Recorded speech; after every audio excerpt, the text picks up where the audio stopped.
ବିଛଣାରେ ଶୋଇକି ଏହି ଗୋଟିଏ ମନ୍ତ୍ର 3 ଥର ପଢ଼ି ଦିଅନ୍ତୁ। ଗ୍ୟାରେଣ୍ଟି ଦେଉଛି ସେ ନାରୀ ହାତ ଧରିକି ରୁମ୍କୁ ଡାକିବ, ଯାହା ଚାହିଁବେ ତାହା କରିବ। ଯଦି ଆପଣ କେଉଁ ଝିଅ ବା ବିବାହିତା ନାରୀକୁ ମନେ ମନେ ଭଲ ପାଉଛନ୍ତି, କିନ୍ତୁ ଯେତେ ଚେଷ୍ଟା କଲେ ମଧ୍ୟ ତାକୁ ପଟେଇ ପାରୁନାହାନ୍ତି, ତାକୁ ନିଜର ମନ କଥା କହିବାକୁ ଡରୁଛନ୍ତି, ଆଉ ଆପଣ ଚାହୁଁଛନ୍ତି କି ସେ ଝିଅ ବା ନାରୀ ନିଜେ ଆସି ଆପଣଙ୍କୁ ଭଲ ପାଉଛି ବୋଲି କହୁ, ତେବେ ଆଜିର ଏହି ଭିଡ଼ିଓଟି ଆପଣଙ୍କର ଇଚ୍ଛାକୁ ପୂରଣ କରିବ। କାରଣ ଆଜିର ଏହି ଭିଡ଼ିଓଟିରେ ମୁଁ ଆପଣଙ୍କୁ ଶିଖେଇବି ଦୁନିଆର ସବୁଠାରୁ ଶକ୍ତିଶାଳୀ ନାରୀ ମୋହିନୀ ବଶୀକରଣ ମନ୍ତ୍ର। ଏହି ମନ୍ତ୍ରକୁ ଯଦି ଆପଣ ରାତିରେ ଶୋଇବା ପୂର୍ବରୁ ବିଛଣାରେ ଶୋଇକି ମାତ୍ର 3 ଥର ପଢ଼ିବା ମାତ୍ରେ ଗ୍ୟାରେଣ୍ଟି ଦେଉଛି ସେ ଝିଅ ହେଉ ବା ବିବାହିତା ନାରୀ ଆପଣଙ୍କ ପାଖକୁ ଆସିବା ପାଇଁ ବାଧ୍ୟ ହେବ। ରାତି ଦିନ ଘରକୁ ଡାକିବ, ଯାହା ଚାହିଁବେ ତାହା କରିବ, କୌଣସି ପ୍ରକାର ବାଧା ଦେବ ନାହିଁ।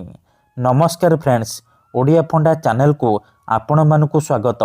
ଆଜିର ଏହି ଭିଡ଼ିଓଟିରେ ମୁଁ ଆପଣଙ୍କୁ ଶିଖେଇବି ଆପଣ କିପରି ସୁନ୍ଦରୀ ଝିଅ ପଟେଇ ପାରିବେ, ସୁନ୍ଦରୀ ଭାଉଜକୁ ପଟେଇ ପାରିବେ, ତାଠାରୁ ନିଜର ମନ ମୁତାବକ କାମ ହାସଲ କରିପାରିବେ।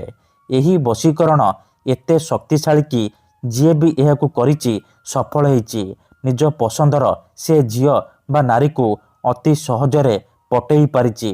ତେଣୁ ଆପଣ ବି ଏହି ବଶୀକରଣ ଗୋଟିଏ ଥର କରିଦିଅନ୍ତୁ, ତାପରେ ଦେଖିବେ ସେ ଝିଅ ପାଗଳି ପରି ଆପଣଙ୍କୁ ଭଲ ପାଇବ। ଯେଉଁ ବିବାହିତା ନାରୀକୁ ଆପଣ ଦିନରାତି ଭାବୁଛନ୍ତି, ସିଏ ନିଜେ ଫୋନ୍ କରିବ, ହାତ ଧରିକି ଘରକୁ ଡାକିବ, ଯାହା ଚାହିଁବେ ତାହା କରିବ, କୌଣସି ପ୍ରକାର ବାଧା ଦେବ ନାହିଁ।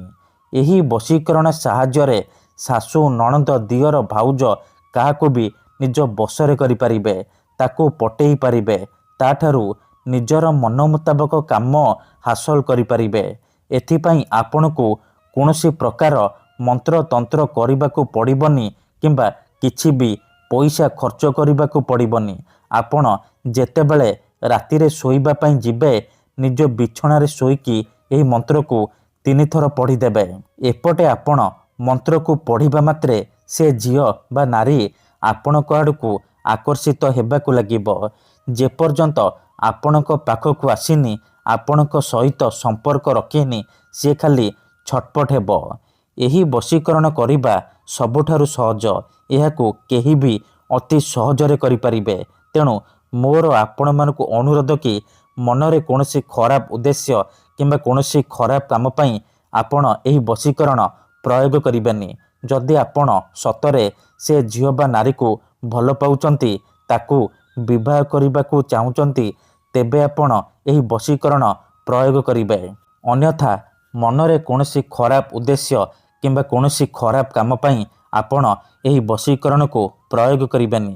କାହିଁକି ନା ମାତ୍ର ଥରେ, ହଁ ଫ୍ରେଣ୍ଡସ୍, ମାତ୍ର ଥରେ ଯେଉଁ ଝିଅ ବା ନାରୀ ଉପରେ ଆପଣ ଏହି ବଶୀକରଣ ପ୍ରୟୋଗ କରିଦେବେ, ଏହି ମନ୍ତ୍ରକୁ ପାଠ କରିଦେବେ, ସିଏ ସେହି ସମୟଠାରୁ ଆପଣଙ୍କ ଆଡ଼କୁ ଆକର୍ଷିତ ହେବାକୁ ଲାଗିବ, ଆପଣଙ୍କୁ ଭଲ ପାଇବାକୁ ଲାଗିବ, ଆପଣଙ୍କ ପ୍ରେମରେ ଏମିତି ଦିବାନୀ ହେଇଯିବ କି ଆପଣଙ୍କୁ ଛାଡ଼ି ରହିପାରିବନି। ତେବେ ଏହି ବଶୀକରଣ ଆପଣ କିପରି କରିବେ, କେମିତି କରିବେ, ମୁଁ ଆପଣଙ୍କୁ ଶିଖେଇବି। ସମ୍ପୂର୍ଣ୍ଣ ପ୍ରୟୋଗ ବିଧି ଠିକ୍ ଭାବରେ ଶିଖେଇବି। ଜାଣିବା ପାଇଁ ଆପଣ ଭିଡ଼ିଓଟିକୁ ମୂଳରୁ ଶେଷ ପର୍ଯ୍ୟନ୍ତ ପୁରା ଧ୍ୟାନ ସହିତ ଦେଖନ୍ତୁ। ଠିକ୍ ଅଛି, ତେବେ ଯାଇକି ଆପଣ ସମ୍ପୂର୍ଣ୍ଣ ପ୍ରୟୋଗ ବିଧି ଜାଣିପାରିବେ। ଅଧାରୁ ଛାଡ଼ିକି ପଳେଇଲେ କିମ୍ବା କାଟି କାଟି ଦେଖିଲେ ଆପଣ କିଛି ବି ବୁଝିପାରିବେନି। ପରେ କମେଣ୍ଟ କରିବେ, ଗୁରୁଜୀ ଆପଣଙ୍କର ବଶୀକରଣ କାମ କରୁନି। ଦେଖନ୍ତୁ, ବଶୀକରଣ କରିବା ପୂର୍ବରୁ କିଛି ବିଶେଷ କଥା ଜାଣି ରଖନ୍ତୁ। ବଶୀକରଣକୁ ଠିକ୍ ଭାବରେ ବୁଝନ୍ତୁ, ପ୍ରୟୋଗ ବିଧି ଠିକ୍ ଭାବରେ ଶିଖନ୍ତୁ, ତାପରେ ଆପଣ ବଶୀକରଣ କରିବା ପାଇଁ ଯିବେ। କାହିଁକି ନା ମନ୍ତ୍ର, ତନ୍ତ୍ର, ଯନ୍ତ୍ର, ବଶୀକରଣ ଇଏ ଏମିତି ସେମିତି କାମ କରେନି। ମନରେ ସମ୍ପୂର୍ଣ୍ଣ ବିଶ୍ୱାସ ରଖି ଆପଣଙ୍କୁ ଏହି ବଶୀକରଣ କରିବାକୁ ପଡ଼ିବ। ତେବେ ଯାଇ ମୁଁ ଆପଣଙ୍କୁ ଗ୍ୟାରେଣ୍ଟି ଦେଉଛି ଆପଣ ଯାହାକୁ ଚାହିଁବେ ତାକୁ ପଟେଇ ପାରିବେ। ତେବେ ଚାଲନ୍ତୁ ଜାଣିବା ଏହି ବଶୀକରଣ ଆପଣ କିପରି କରିବେ। ତା ପୂର୍ବରୁ जदि आपण आम चैनल को प्रथम थर आसीचंती तेबे दयाकरी चैनल को सब्सक्राइब करी पाखरे थिबा बेल आइकन को मध्य दबाई दियंतु जहाद्वारा आमे जो भी वीडियो अपलोड करिबु सर्वप्रथमे आपण देखि परिबे। मने रखंतु एही वशीकरण विधि को आपण केउ भी बार रे करि परिबे किंतु जेबे भी करिबे सोईबा पूर्वरु करिबे। विधिटी करिबा पूर्वरु भल भाबरे हाथ गोड़ धोईकी सफा वस्त्र पिंधिकी आपण एही वशीकरण आरंभ करिबे। प्रथमे आपण कौन करिबे जेतेबेले रातिरे सोईबा पई जिबे निज बिछଣା उपरे पूर्व दिगकू मुंड करिकी सोई पड़िबे। तापरे डाहाण हाथ को छाती उपरे रखिबे आउ आखि बंद करिकी सेई झियो बा विवाहिता नारी को मने मने भाबिबे तार मुह को निज मनरे भाबिबे। तापरे एही मंत्र को 3 थर पढ़िबे। ओम नमः कामाख्या देवी आमुकं मे बश्यम कुरु कुरु फट स्वाहा। आमुकं जगार आपण से झियो बा स्त्रीर नाम कहिबे जहाको आपण बसरे करबाकू चाहुचंती।